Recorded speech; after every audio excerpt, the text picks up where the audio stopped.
Donc je me présente, je m'appelle Olivia Roux, je suis responsable du service, relations entreprises, formation continue et alternance de l'IUT Nice Côte d'Azur. Je suis accompagnée pour cette réunion de Fanny Didelot, qui est chargée des relations entreprises dans le service pour certaines formations de l'IUT, et de Christine BM, que vous avez pu peut-être avoir en contact par téléphone ou mail, qui fait tout le suivi des étudiants en reprise d'études de l'IUT, donc du départ, du montage du dossier jusqu'à la délivrance du diplôme. Donc elle vous accompagne pendant tout votre passage à l'IUT. Donc, bienvenue à tous. Donc, l'objectif de cette réunion, c'est de vous présenter un petit peu les modalités de la reprise d'études à l'IUT. L'ordre du jour pour cette réunion, c'est de vous présenter un petit peu l'IUT, ce que c'est que la reprise d'études, pourquoi on parle de reprise d'études, ce que ça veut dire, comment on postule à l'IUT, quelles sont les conditions d'admission sur les différentes formations, la spécificité pédagogique des formations de l'IUT, et puis surtout, là je vais passer beaucoup de temps sur les possibilités de financement des formations. Et puis je conclurai par un échange avec vous.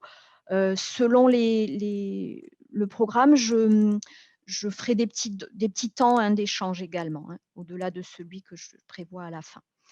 Donc, pour commencer, l'IUT, c'est une composante de l'Université Côte d'Azur. Donc, depuis peu de temps, l'université a changé de nom.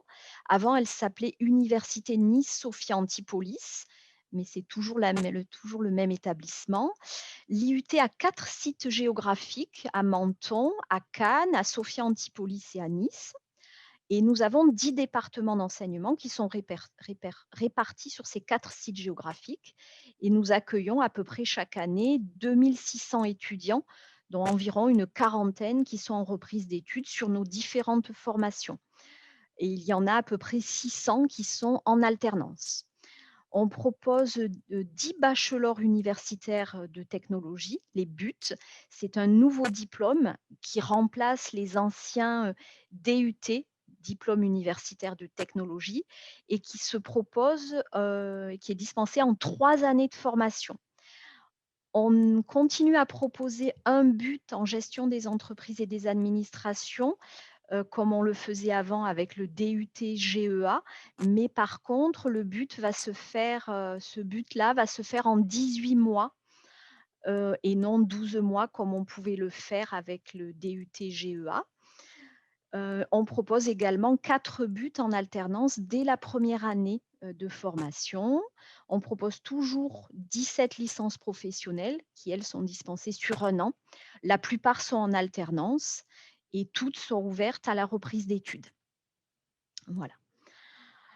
La spécificité de la reprise d'études, qu'est-ce que c'est que la reprise d'études? On entend parler aussi beaucoup plus de formation tout au long de la vie, de formation professionnelle continue.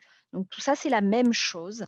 En fait, c'est régi par la Direction générale de l'enseignement supérieur et de l'insertion professionnelle, dont la mission est d'élaborer, de mettre en œuvre une politique pour l'ensemble des formations du supérieur, que ce soit les formations initiales ou les formations tout au long de la vie. Et ce sont des formations qui vont relever du ministère chargé de l'enseignement supérieur. Et il y a une note particulière de cette direction, de la DGCIP, qui date de 2014 et qui réglemente ce statut particulier de ce public particulier pour les universités. Et ce public-là, il est co-géré, j'ai envie de dire co-suivi par le ministère du Travail, alors que les étudiants qui sont en poursuite d'études sont simplement suivis par le ministère de l'Enseignement supérieur. Voilà. Et donc, ce dispositif, enfin ce type de formation tout au long de la vie a été modifié récemment, en 2018, par une nouvelle loi qui a fait beaucoup parler d'elle, hein. C'est la liberté de choisir son avenir professionnel. Donc il y a eu des changements, notamment sur les modalités de financement de ce type de formation. avec des organismes qui se sont regroupés, qui sont apparus, et cetera. Je vais en parler un peu plus loin, un peu plus tard. Donc pour savoir si vous relevez de la formation professionnelle continue, hein, c'est la première question à se poser. Donc le public qui relève de ce statut-là, ce sont, bah, les salariés qui sont en activité, dont la formation sera financée par un tiers. Donc le tiers financeur, ça va être, transition professionnelle, j'en parlerai plus tard. Le CPF, le compte personnel de formation, ça va être un OPCO, un organisme, heu, de gestion des compétences ou l'entreprise. Ça va être aussi les personnes qui relèvent de la formation continue, ça va être aussi ce qu'on appelle les demandeurs d'emploi, les actifs sans emploi qui sont indemnisés ou pas, par Pôle emploi et dont la formation va être financée par un tiers, là qui sera différent, hein. Ce sera Pôle emploi, la région ou le là aussi le compte personnel de formation. Ça peut être aussi un demandeur d'emploi qui va financer lui-même sa formation parce que les financeurs habituels ne pourront pas financer. Par contre, il faut être vigilant, un demandeur d'emploi ne peut pas percevoir des indemnités Pôle emploi et avoir un statut étudiant en formation initiale.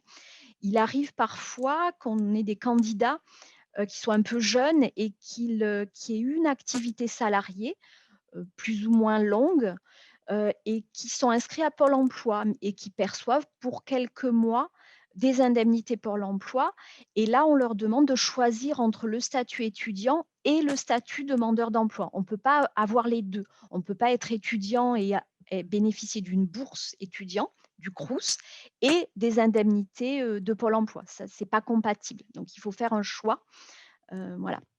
Donc c'est très important et un étudiant qui est simplement inscrit à Pôle emploi, un jeune simplement inscrit à Pôle emploi, mais qui n'est pas indemnisé par Pôle emploi, a aucun intérêt à choisir le statut de la formation professionnelle continue. Donc les bénéficiaires du RSA ou de l'ASS aussi, peuvent, enfin vont relever de ce statut de la formation professionnelle continue et dans tous les cas, il y aura une convention qui sera signée, une convention ou un contrat de formation qui sera signé, entre vous ou, entre, le financeur et l'IUT. Donc ça, je le détaillerai un peu plus loin. Une spécificité, quelque chose sur lequel je voulais quand même mettre un focus, on a beaucoup de candidats qui, veulent, s'inscrire à l'IUT ou à l'université en général et qui détiennent un diplôme étranger, et qui se disent: «Bah, il va falloir que je recommence tout à zéro pour suivre des études en France». C'est pas forcément le cas. Il faut passer par un dispositif qui est, public, pour les personnes qui, sont en possession d'un diplôme étranger qui s'appelle le CIEP Enric Naric, qui est un service de l'éducation nationale et de l'enseignement supérieur et qui vous permet de reconnaître votre, niveau de diplôme étranger par le biais d'une attestation de comparabilité. Donc eux, ils vont avoir une large connaissance de tous les diplômes étrangers et ils vont pouvoir dire: «Bah, ce diplôme correspond à un niveau professionnel bac+3». Alors ils vont ou en fait, il y a un niveau, hein, de diplôme. Par exemple, un bac+4, c'est un niveau 6. Un bac+3, c'est aussi un niveau 6. Le bac, +2, c'est le niveau 5 et le bac, c'est le niveau 4. Voilà, donc c'est des niveaux professionnels et on va vous dire à quel niveau, votre diplôme correspond et ça vous permettra, selon aussi le domaine, hein, du diplôme, d'intégrer peut-être directement une licence ou un master ou un BTS et de ne pas forcément reprendre vos études à zéro. Donc ça, c'est intéressant de le faire. Ça c'est pas maintenant, c'est pas très, très long. Ça se fait en ligne de manière dématérialisée. Il y a un coût, qui est de l'ordre de 80 €, donc il faut prévoir quand même 1 mois à peu près, hein, pour que votre dossier soit traité. Donc si vous en avez besoin, faites-le dès maintenant. Voilà, pour ceux qui avaient déjà postulé, normalement madame BM vous en a déjà parlé. Une autre possibilité, c'est de faire une validation des acquis professionnels, une VAP. Donc là, ça s'adresse aux personnes qui ont une expérience professionnelle conséquente, mais qui n'ont pas le niveau de diplôme requis pour intégrer une formation à l'université. Donc là, ça ne vous donne pas un diplôme. On ne va pas vous délivrer un diplôme équivalent à un bac+2 par exemple ou à un bac, mais on va vous dispenser du diplôme pour intégrer votre formation. Donc là, il y a un dossier assez conséquent à compléter qui sera soumis, à un jury et qui va définir si vous avez, les acquis nécessaires pour suivre la formation à laquelle vous prétendez. Voilà, donc là pour faire cette démarche-là, il faut demander un dossier à madame BM, voilà et le compléter, dans des délais, qu'on vous indiquera, mais qui sont, pour les buts, c'est à peu près maintenant et par contre pour les licences, ça peut être un peu plus tard, au mois de juin. Voilà. Alors, les formations auxquelles vous pouvez postuler en reprise d'études, bon, il y en a une qui, sur laquelle c'est là qu'on a le plus de candidats, hein. Jusqu'à présent, c'était le DUT-GEA, maintenant c'est le BUT, le bachelor universitaire de technologie, qui offre un bac+3 mais que l'on va proposer sur 18 mois. Donc on raccourcit, hein, la période de formation. Pourquoi on peut la raccourcir? Parce qu'on va prendre justement en considération vos acquis et il y a des enseignements dont on va vous dispenser. Voilà, il y aura pas de projet tutoré, il y aura certains cours en communication sur les ateliers CV et cetera, dont qui ne seront pas dispensés puisqu'on estime que comme vous êtes en reprise d'études, c'est des choses que vous avez déjà, fait par ailleurs. Donc pour postuler à cette formation, il faut vous demander un dossier auprès de notre service, dossier papier, mais on peut aussi vous l'envoyer par mail et le retour des dossiers est nécessaire pour le 15 juin, vraiment au plus tard, notamment pour les demandeurs d'emploi. J'expliquerai plus tard pourquoi et l'étude des candidatures, elle va se faire, de juin jusqu'à septembre, pratiquement jusqu'à la rentrée, hein. Sauf pour les demandeurs d'emploi où là, il y a des commissions, j'en parlerai plus tard, où il faut qu'on ait les dossiers, à la mi-juin et les résultats d'admission se feront en juillet et puis en septembre pour ceux qui auront déposé leur dossier plus tard. La rentrée, a priori, est fixée au 4 octobre 2020 pour une fin de formation au 30 juin 2023, et puis, on prévoit un stage en juillet et août d'1 mois et une soutenance du mémoire du stage au mois de septembre. Donc on vous délivrera le diplôme en fait en septembre 2023. Voilà.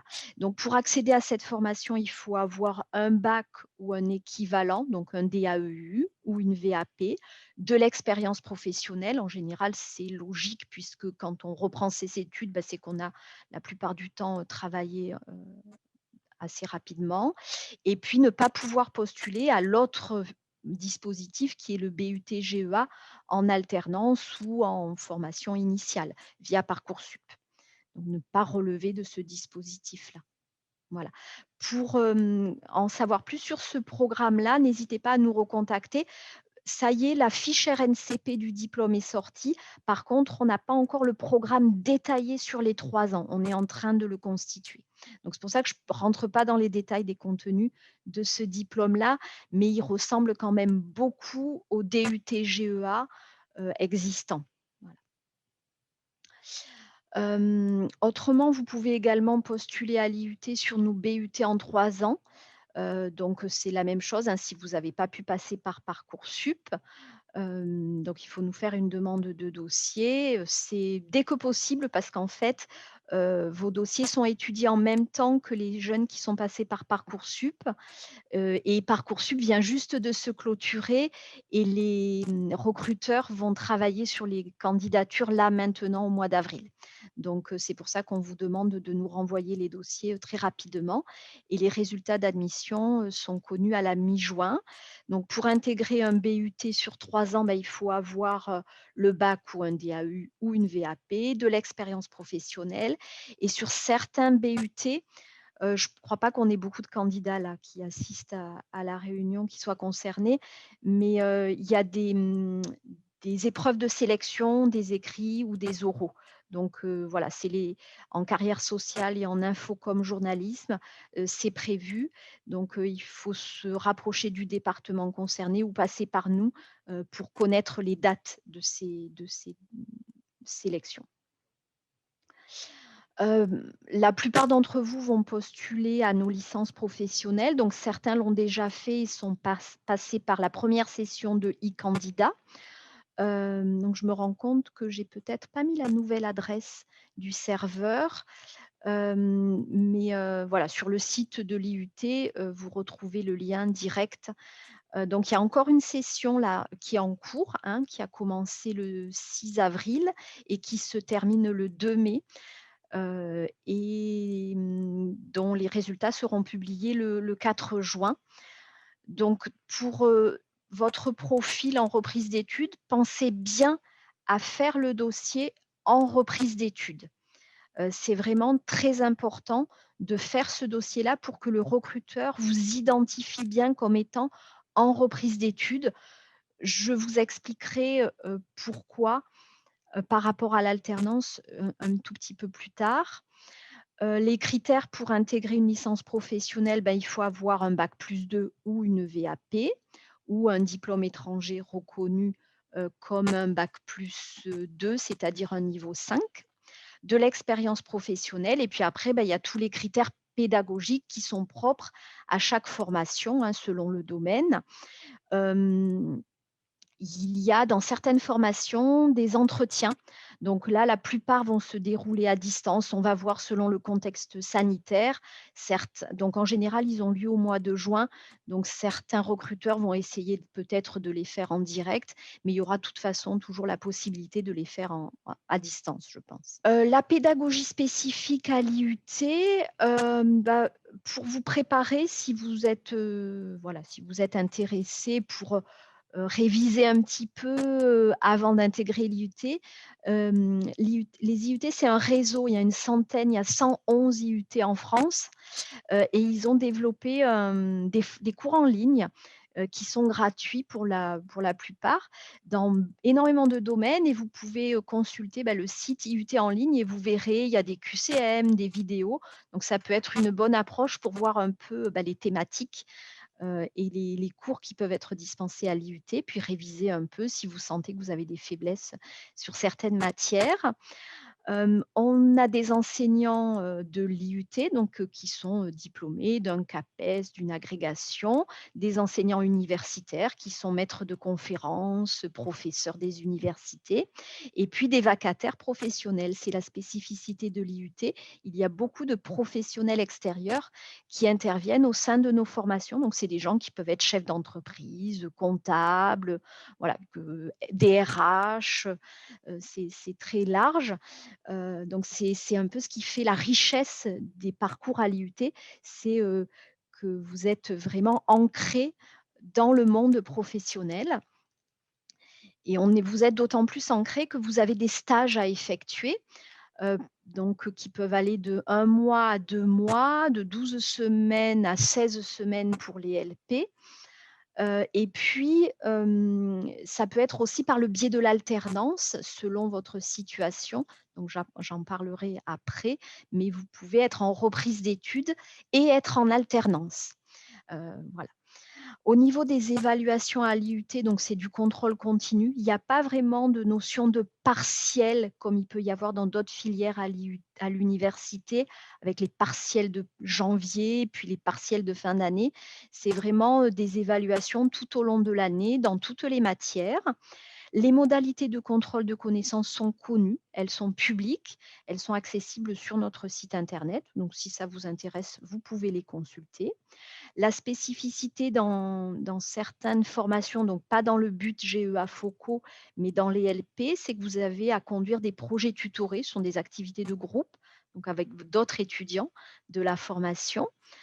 Vous avez un mémoire de stage à faire et vous avez une soutenance, de votre mémoire à faire en fin de formation. L'assiduité est très importante à l'IUT, elle est contrôlée à chaque cours et vous verrez dans les MCC, il peut y avoir, c'est précisé, hein, il peut y avoir un décompte, de votre note si vous avez trop d'absences injustifiées. À l'IUT, vous avez accès à une bibliothèque universitaire, qui est très riche, très intéressante, qui, travaille avec les enseignants. Donc les enseignants commandent des ouvrages spécifiques pour leur matière qui sont disponibles à la bibliothèque. Vous avez des salles informatiques qui sont en libre accès et il y a un centre de ressources en langue sur le site de Nice et il y en a un également, sur le site de Sofia, qui est partagé avec les autres composantes qui se trouvent à Sofia Antipolis. Voilà pour la pédagogie, la spécificité de manière assez globale, hein, sur l'ensemble des formations de l'IUT. Donc le cœur de la présentation et de mon intervention, c'est vraiment les possibilités de financement de la formation. Donc la première et la plus importante, c'est le plan régional de formation. C'est, les financements par la région sud pour les demandeurs d'emploi. Donc il y a un petit changement cette année. Jusqu'à présent, on bénéficiait d'une subvention sur 4 ans qui était renégociée chaque année, mais qui était, précisée sur 4 ans. Et là, cette année, en 2020, nous avons dû répondre à un appel à projet universitaire. Donc ça décale un peu les délais dans le temps. Donc nous aurons la réponse à cet appel à projet au mois de juin seulement. Donc nous saurons au mois de juin quelles sont les formations qui seront financées par la région et dans quel cadre. Voilà. Donc a priori, il n'y a pas de problème. Toutes les formations que nous avons mis à l'offre et au catalogue devraient être financées. Mais voilà, on a quand même une incertitude parce que c'est la première année que l'on fonctionne de cette manière-là. Donc c'est pourquoi, votre conseiller Pôle emploi, pour les demandeurs d'emploi qui voudraient bénéficier d'un financement par la région, peut vous avoir dit que lui, il ne voit pas nos formations. C'est normal, tant que nous n'avons pas la réponse de la région, les formations ne sont pas au catalogue, ce qu'on appelle le catalogue CARIF, qui répertorie toute l'offre de formation en reprise d'études. Donc, il y a les formations de l'année précédente, mais il n'y a pas encore celles de cette année. Donc pour les personnes qui, souhaitent bénéficier du plan régional de formation, il faut vous adresser à votre conseiller Pôle emploi qui devra vous faire une prescription de formation ou au moins une conclusion d'entretien. Donc, il est possible qu'il vous dise qu'il ne soit pas en mesure de faire la prescription parce qu'il ne trouve pas la formation. Par contre, il peut faire une conclusion d'entretien où il encourage votre projet de formation. Ensuite, l'IUT va présenter votre dossier de candidature, celui que vous avez déposé, donc soit en hors procédure Parcoursup, soit dans le cadre de e-candidat. C'est pour ça qu'il est important, ce que je disais précédemment, de bien faire un dossier en reprise d'études dans e-candidat si vous souhaitez émarger au plan de formation, parce que dans ce dossier-là, on vous demande de présenter votre projet professionnel et c'est ce projet que nous, on présentera à la région. Donc, si vous ne l'avez pas fait, faites-le maintenant et adressez-le à Madame BM. Pour ceux qui souhaitent passer par la session e-candidat qui est en cours actuellement, travaillez vraiment votre projet professionnel parce que c'est ce. Alors, il ne faut pas en faire des pages, hein, c'est une page qui résume votre motivation et qui explique pourquoi vous voulez intégrer cette formation, qu'est-ce que ça va vous apporter. Peut-être parce que c'est un métier en tension derrière. Cette formation va vous permettre de vous former à un métier en tension. Donc j'en reparlerai aussi de ces métiers-là en fin de présentation.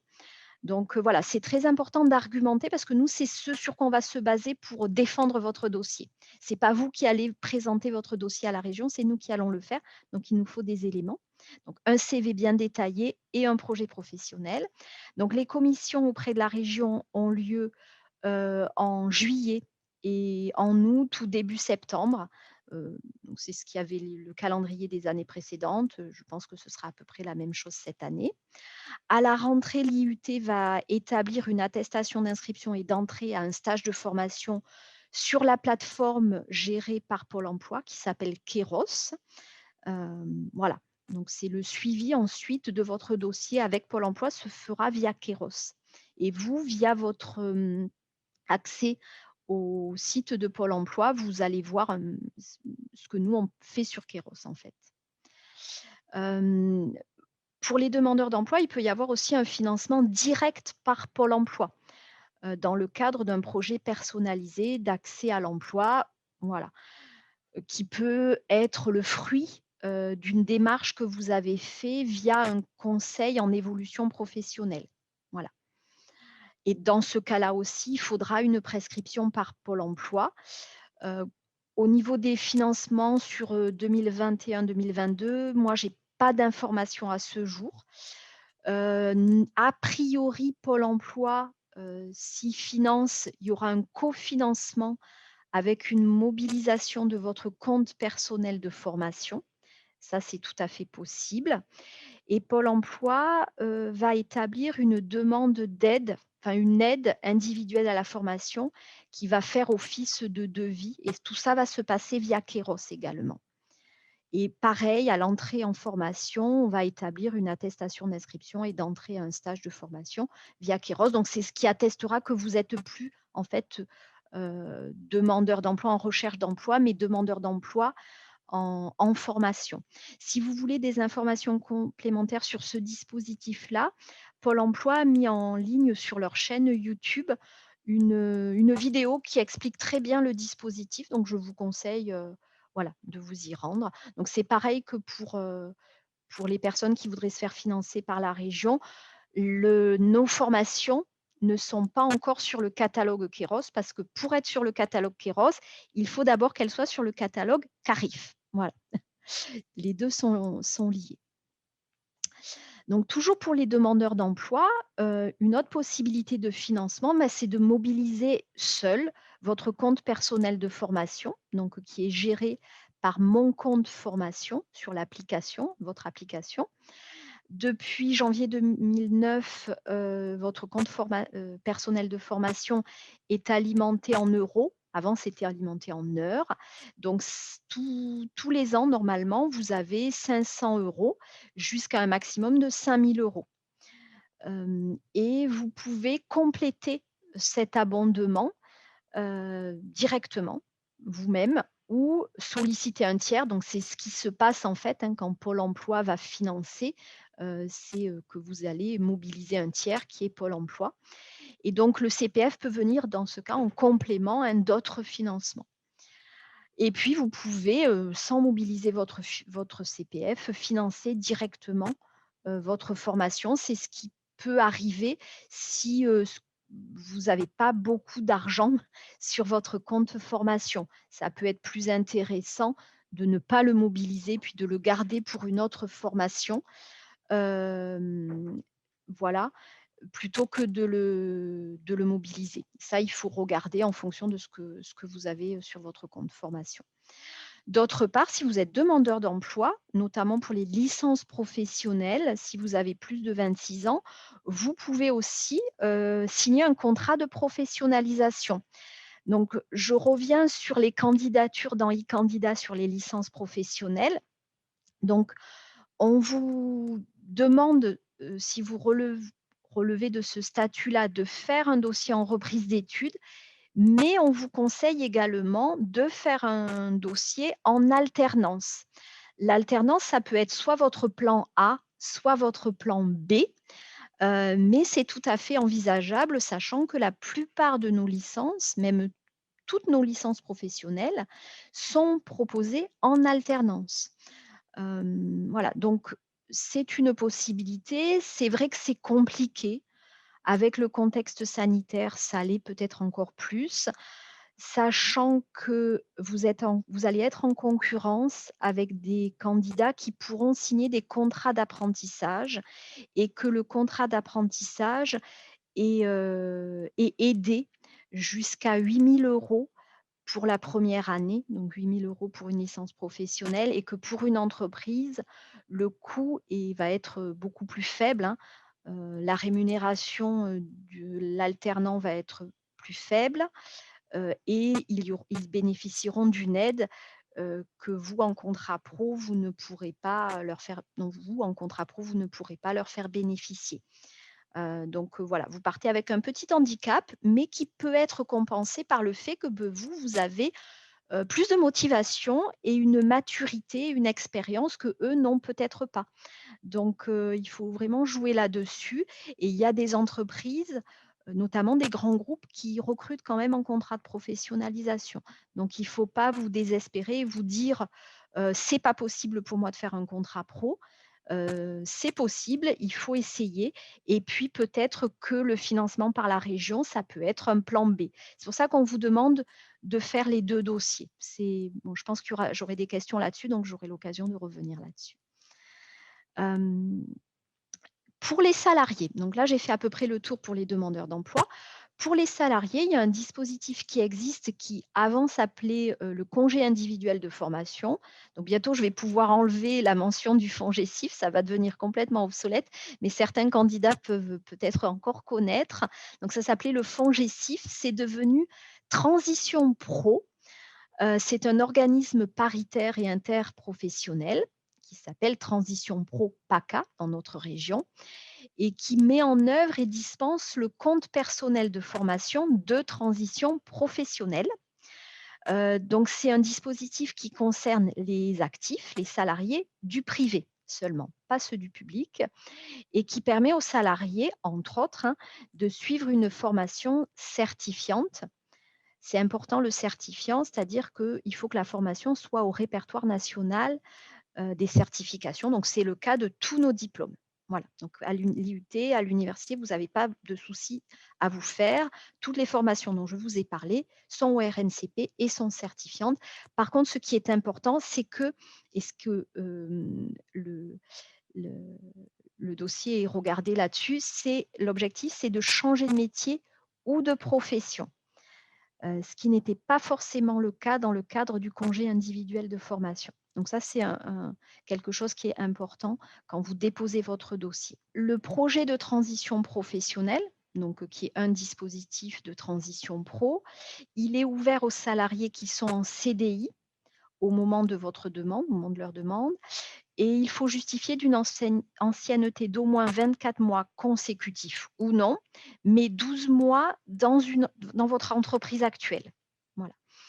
Il est aussi ouvert aux salariés en CDD qui justifient d'une ancienneté d'au moins 24 mois consécutifs ou non au cours des 5 dernières années et dont 4 mois consécutifs ou non en CDD au cours des 12 derniers mois. C'est un peu compliqué, il faut vraiment vous reposer pour voir si vous rentrez dans ce cadre-là.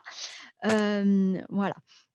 Et la formation peut se réaliser sur le temps de travail ou hors temps de travail. Donc ça va concerner plutôt les gens qui sont en CDI, les personnes en CDI.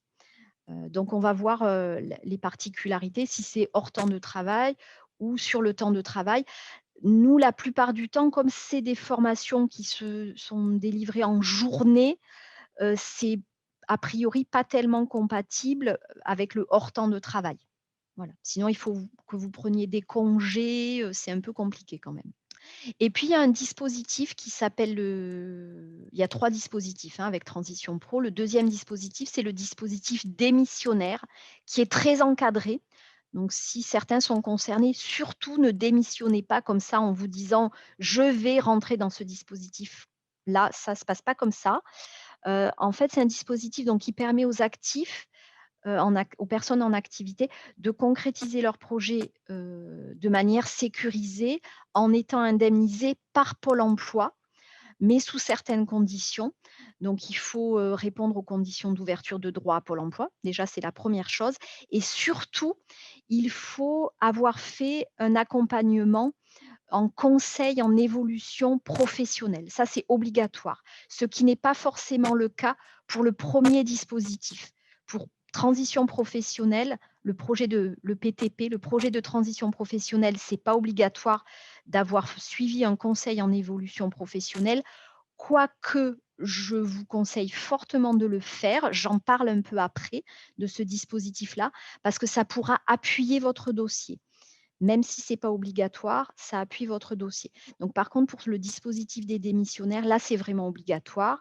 Et puis, il y a tout un processus de préparation et de validation à faire avec Transition Pro avant de déposer votre démission. Et il y a une commission paritaire de Transition Pro qui va se réunir et qui va en fait donner son accord pour vous permettre de démissionner. Donc voilà, c'est très encadré. Et il y a un nouveau dispositif qui s'appelle le dispositif de transition collective. Je ne vais pas en parler beaucoup parce que je ne crois pas qu'on ait de candidats là qui soient concernés, mais c'est à l'initiative de l'employeur dans le cadre de la gestion des emplois et des parcours de son personnel. Donc c'est une action globale de l'entreprise qui va concerner ses salariés en CDI, en CDD, ses intérimaires. Et là aussi, il faut que la personne passe par un accompagnement en conseil d'évolution professionnelle. Et c'est une démarche de l'entreprise qu'elle va faire auprès de la direction du travail dans le cadre de la gestion de ses emplois et dans le cadre de son GPEC, en fait. Voilà. Donc, je ne vais pas rentrer là-dedans. Voilà, ça pourrait être possible pour des candidats à l'IUT. Voilà, ça peut être tout à fait envisagé, mais je ne crois pas qu'on ait de candidats qui relèvent de ce dispositif-là cette année. Les autres possibilités de financement pour les salariés hors transition pro, c'est le financement direct par l'entreprise dans le cadre du plan de développement des compétences, où l'entreprise va peut-être vous solliciter, vous demander d'utiliser votre compte personnel de formation. On en a plusieurs chaque année dans le cadre de la promotion par l'alternance, la Pro A. Donc où là, le financement se fait par un opérateur de compétences, un OPCO.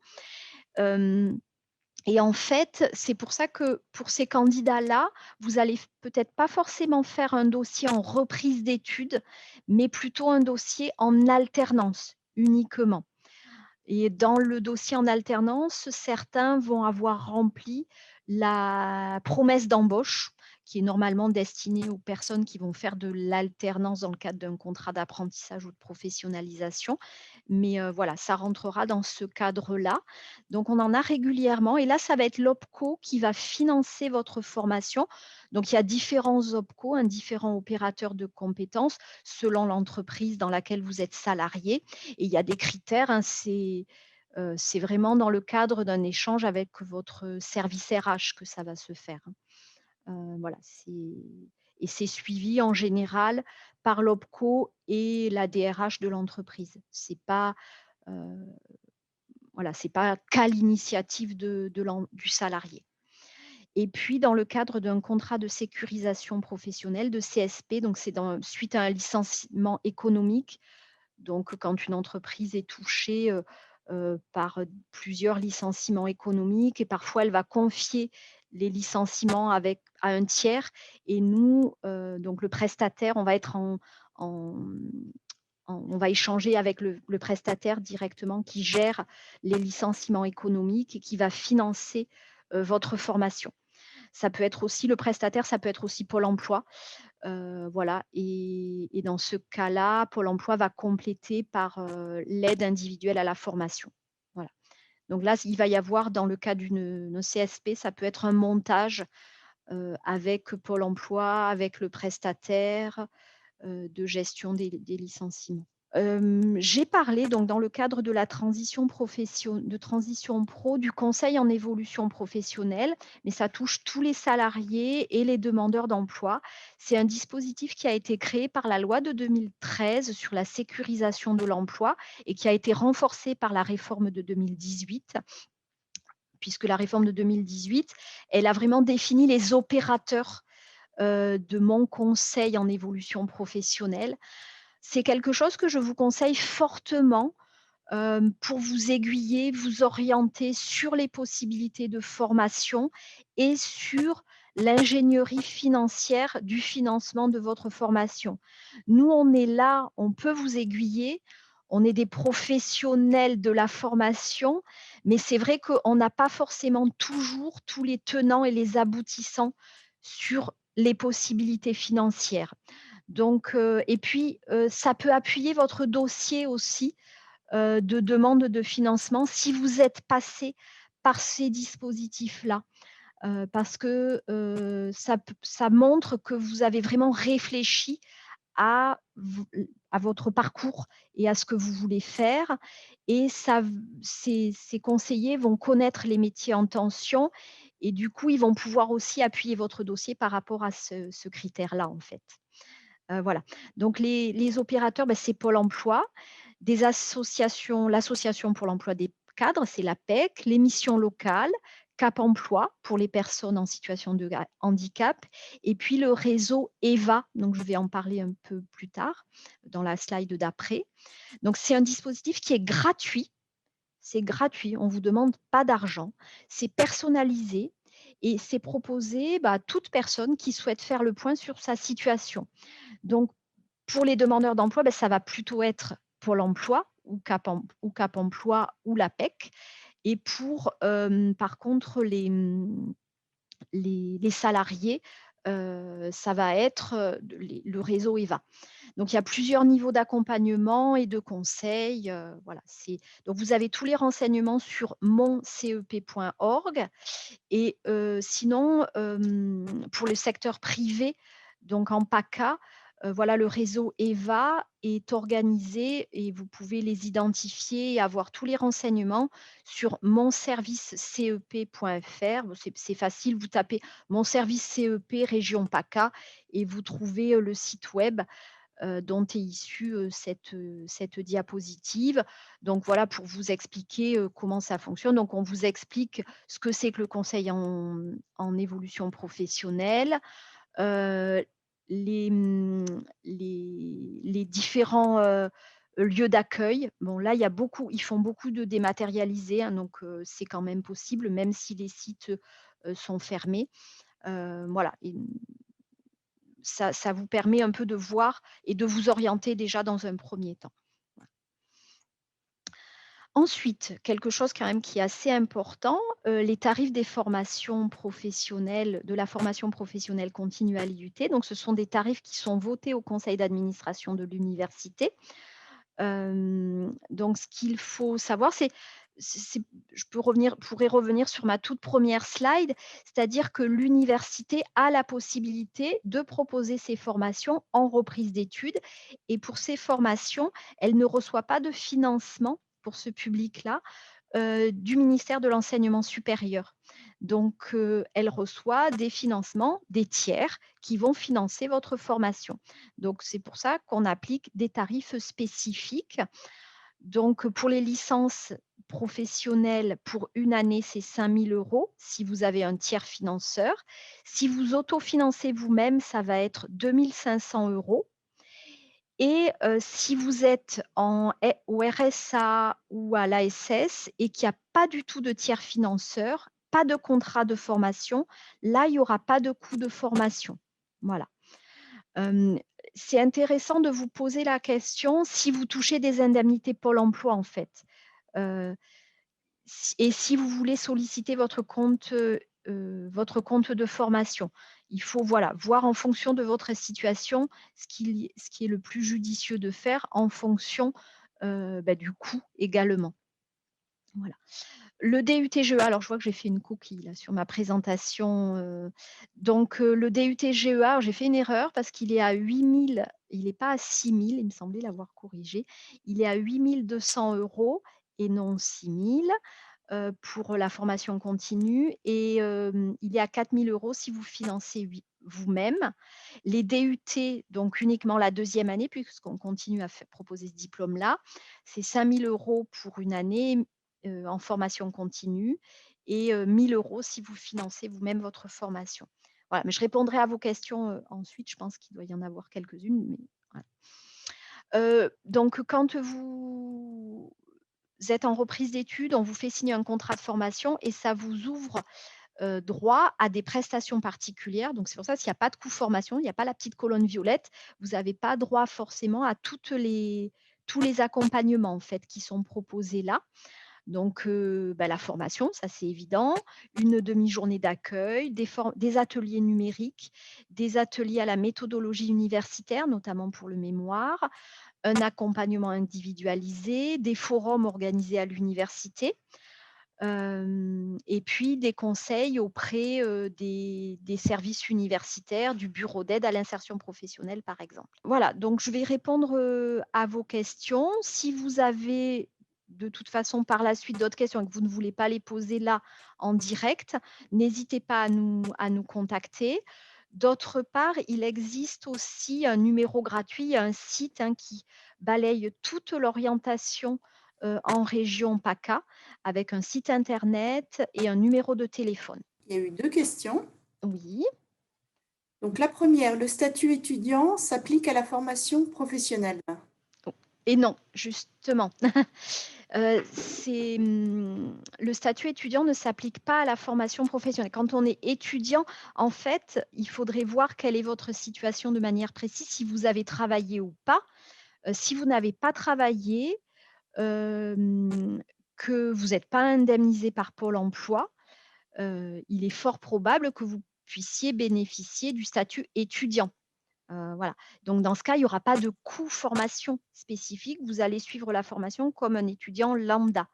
Par contre vous ne pourrez pas toucher d'indemnité Pôle emploi. Par contre, si vous êtes, inscrit à Pôle emploi et que vous touchez, que vous êtes, je sais pas moi, vous êtes, jeune et que vous êtes indemnisé par Pôle emploi, là, vous allez, avoir un statut, formation professionnelle continue pour pouvoir continuer à percevoir des indemnités Pôle emploi. La question était posée par Mylène. Je ne sais pas si elle a d'autres précisions à demander. Alors ensuite, je vois que j'ai des questions aussi en privé sur, sur le statut, le fait d'être inscrit à Pôle emploi pour faire de l'alternance. Oui, au-delà de 26 ans, si vous voulez faire de l'alternance, un contrat de professionnalisation, de toute façon, il faudra vous inscrire à Pôle emploi. Voilà.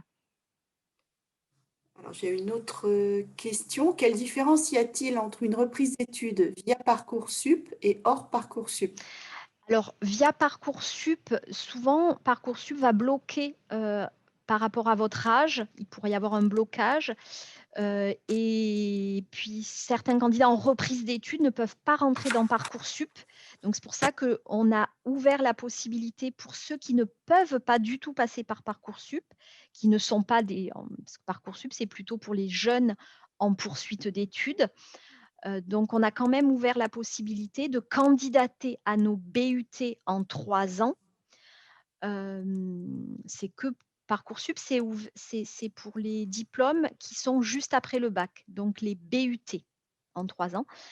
Donc on a ouvert cette possibilité-là en proposant un dossier de candidature hors Parcoursup. Voilà.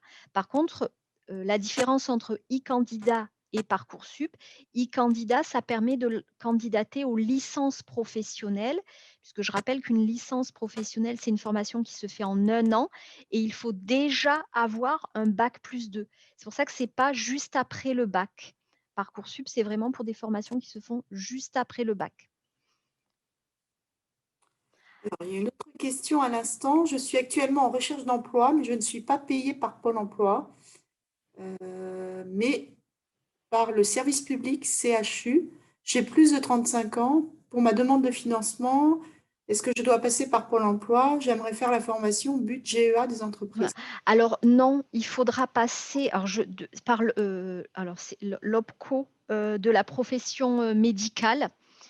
Non, je ne sais Ouais. pas pourquoi je vous dis profession médicale en fait, parce que vous dites oui, si, service public CHU. Donc je crois que c'est l'ANFH, voilà. NFH, ouais. C'est l'ANFH, voilà, qui pourra financer votre formation. Donc là, il faudra voir avec madame BM. Si, voilà, il faudra voir avec madame BM, parce Oui, qu'elle a c'est la, c'est l'habitude. la C'est la NFH. NFH, Oui, voilà, oui, c'est c'est bien la ça. NFH, il n'y a pas de problème. Et la NFH, c'est vraiment spécifique pour les métiers du Hospitalier, médical, hospitalier, hein. tout Voilà. à fait. C'est pas tout le public. Non. Je vois qu'on a une autre question. Question géographique. Honnêtement, je ne sais Bah, je pense que Voilà. il y aura en fait, donc cette personne fait un CEP dans une autre région, un conseil en évolution professionnelle dans sa région d'origine et veut faire une formation à l'IUT. Donc je pense que non, vous allez être, parce qu'on a le cas cette année d'une Ouais. transition pro qui est Oui. suivie en Auvergne, je crois que c'est ça. Mhm. Donc non, c'est votre transition pro qui vous suit pour le CEP qui devrait gérer votre dossier de transition pro. C'est ça, Christine, je me Oui, trompe. oui, tout à fait. Ouais. Voilà. Alors, pouvons-nous... Est-ce que tu veux que je lise une autre question? Oui, parce que je pense qu'il y a des questions que tu ne vois pas parce qu'elles me sont adressées en privé. D'accord.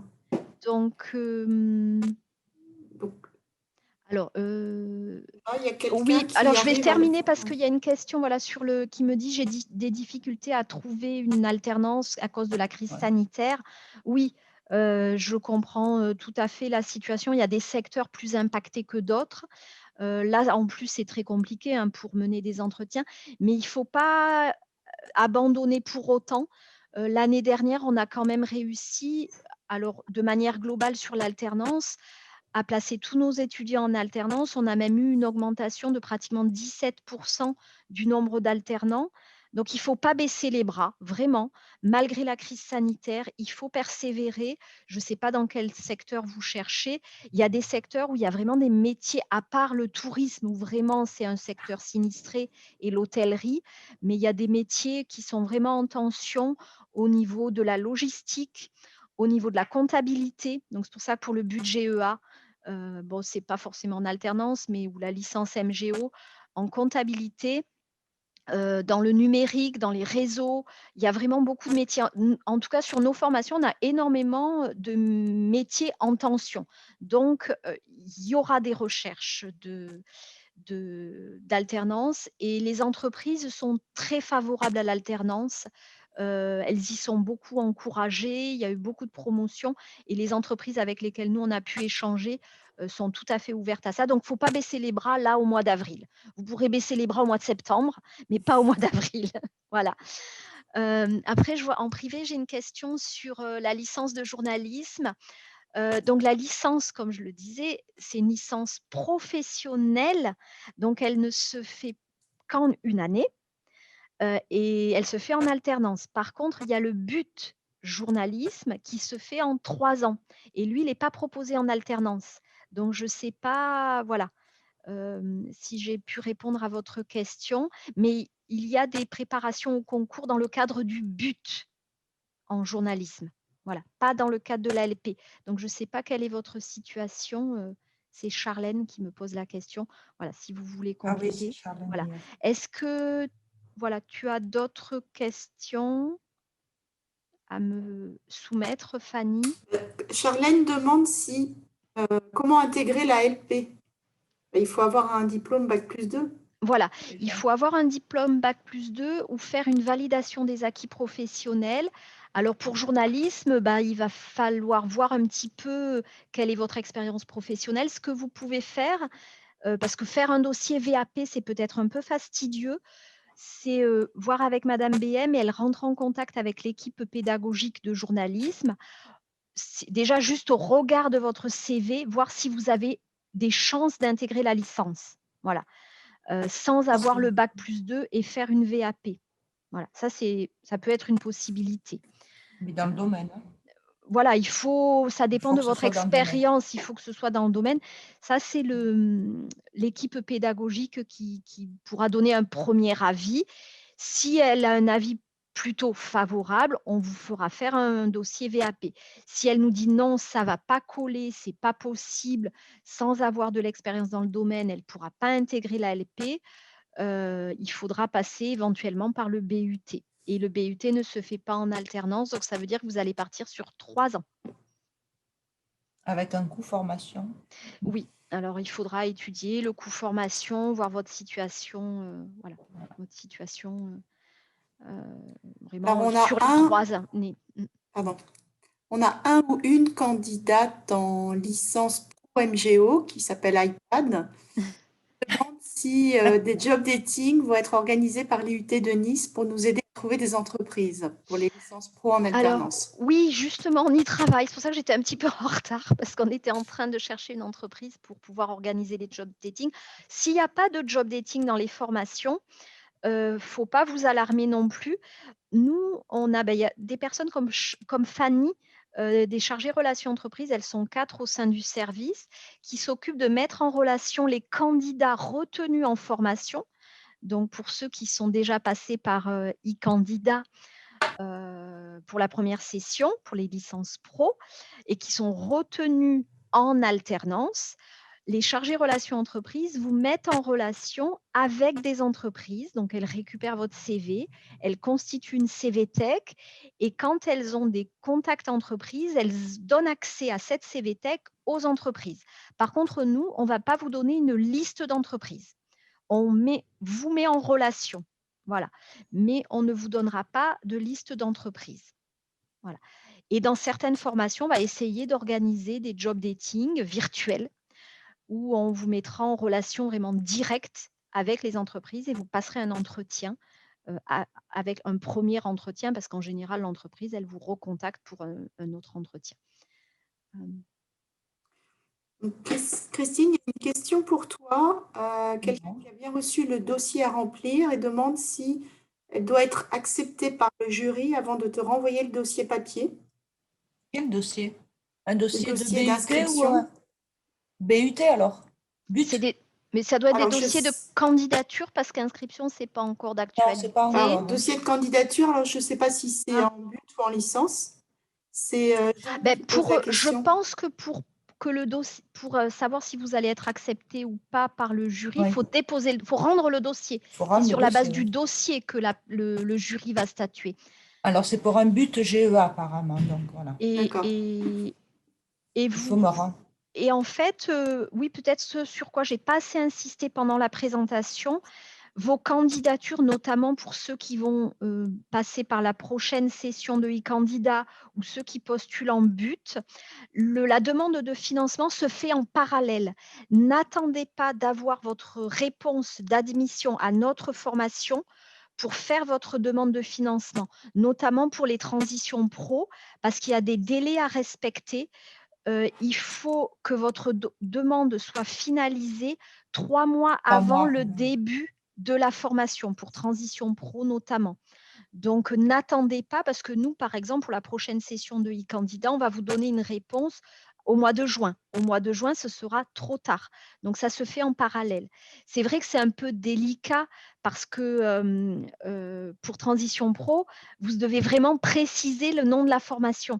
Donc, vous allez vous positionner sur une formation sans vraiment savoir si vous allez être admis. Je suis vraiment désolée, mais voilà, vous n'avez pas tellement le choix. Voilà. Pour Pôle emploi, est-ce que votre conseillère peut vous aider à trouver un contrat pro? Oui, elle peut, mais bon, ils sont un peu débordés à Pôle emploi, Oui, donc ne comptez pas que sur votre conseillère. Pour les plus jeunes, ceux qui ont moins de 26 ans, je vous conseille de vous rapprocher des missions locales parce que vous relevez aussi des missions locales. Donc, vous pouvez être suivi par les deux. Il ne faut pas hésiter. Ils sont plus ancrés dans le terrain. Ils mènent beaucoup d'actions auprès des entreprises. Ils ont des conseillères dédiées aux entreprises. Donc, peut-être que ça peut être un biais aussi pour trouver une alternance. Voilà. Donc, une question. J'en ai vu une, peut-être que, je ne sais Oui, pas si tu l'avais vas-y. déjà vu, sur la notion de liste d'attente. Oui. Oui, il y a beaucoup de candidats qui sont en reprise d'études ou en alternance, sont placés par les recruteurs en liste d'attente. Ce n'est pas un non, ça ne veut pas dire que vous n'êtes pas pris. Au contraire, vous êtes en liste d'attente. Ça veut dire que le recruteur, pour vous mettre en liste principale, il va attendre que vous ayez un financement de la formation. C'est tout. C'est administratif.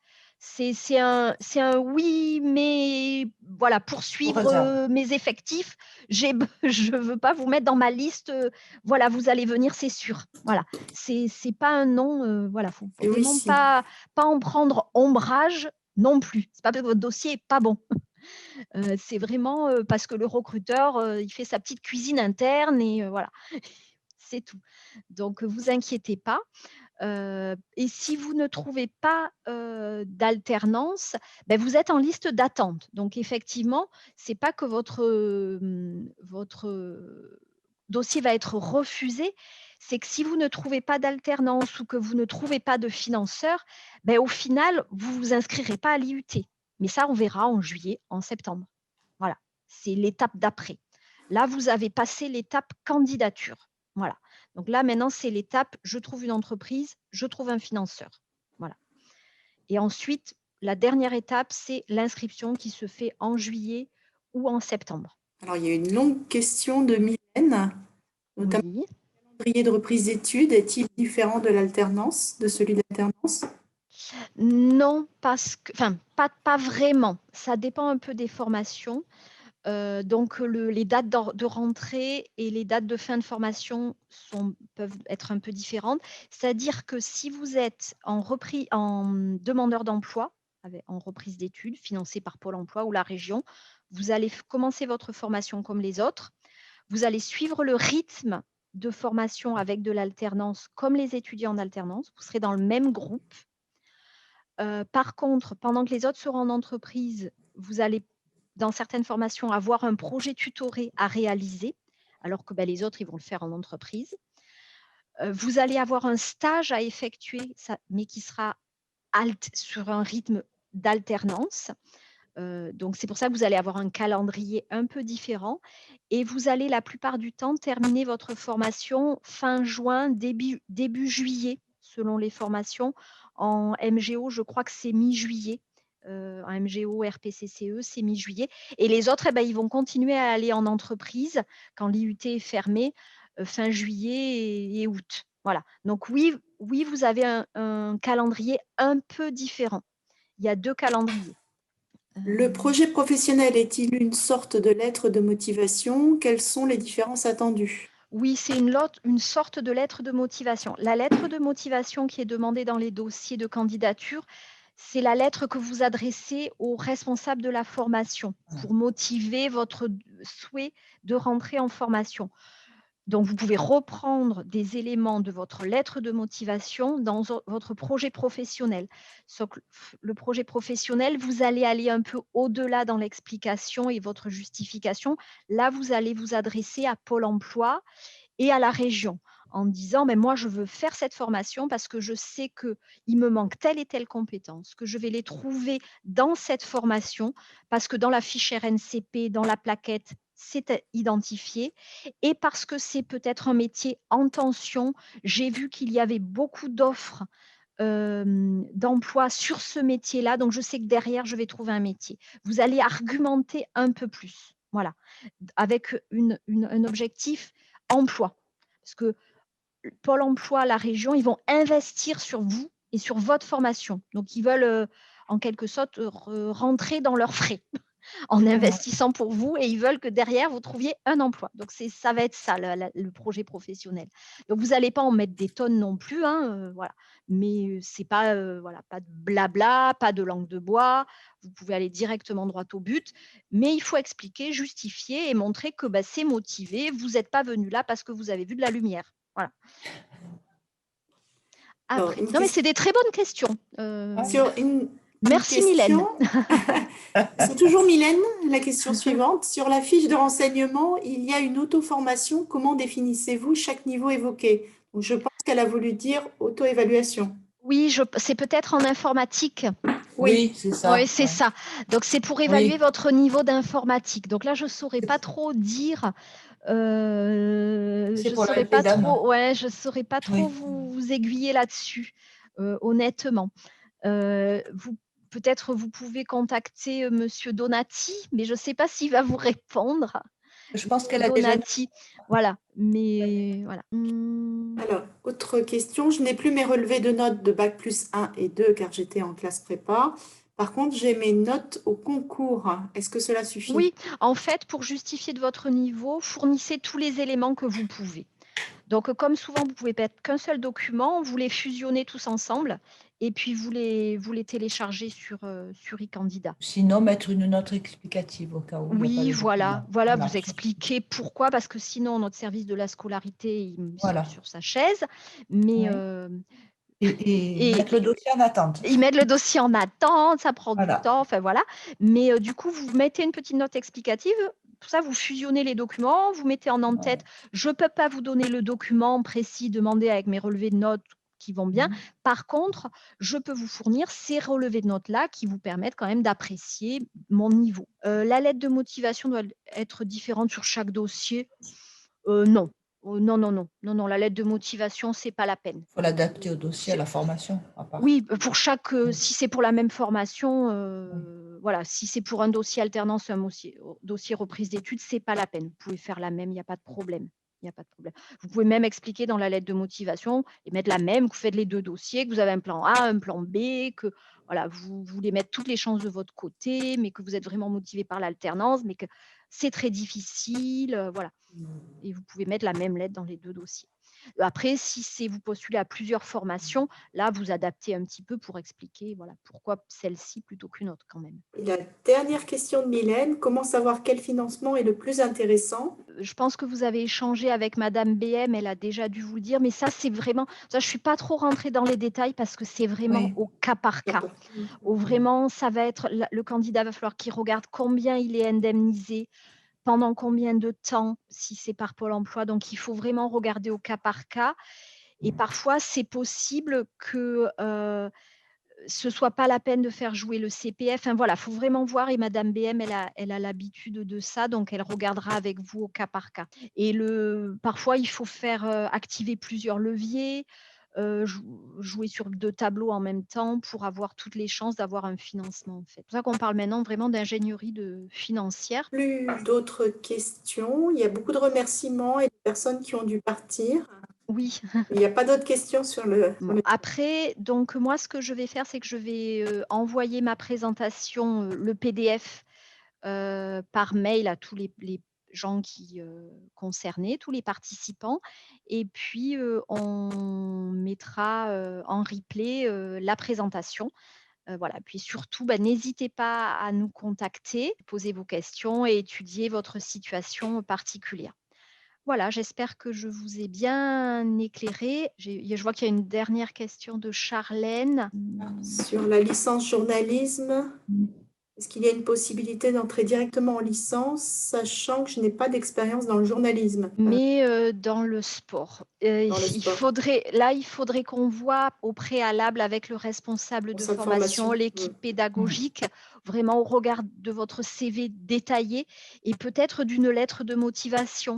Donc si vous avez déjà fait le dossier dans e-candidat ou si vous allez le faire et que vous avez déjà fait votre lettre de motivation, peut-être vous pouvez nous la communiquer, puis nous, on l'envoie au responsable de formation. Pour l'ALP, il n'y a pas d'oral normalement, hein, l'ALP journalisme. Est-ce qu'il y a un oral Il peut y en avoir un, oui. Il peut y en avoir. En infocom, oui, il peut y en avoir. D'accord. À Voilà. distance, probablement, mais. Oui, voilà. Dans certaines formations, il y a des entretiens. Et d'autres, c'est que sur dossier. Et puis là, selon la situation sanitaire. Bah, écoutez, merci à tous. Donc, Charlène, vous envoyez les éléments à Madame BM et elle se chargera de les transmettre à l'équipe pédagogique. Donc, merci à tous pour votre participation. J'espère avoir répondu à vos questions. Merci à Fanny, merci à Christine. Je vous souhaite une bonne fin de journée et je vous dis à très bientôt. Au revoir. Merci. Au revoir tout le monde.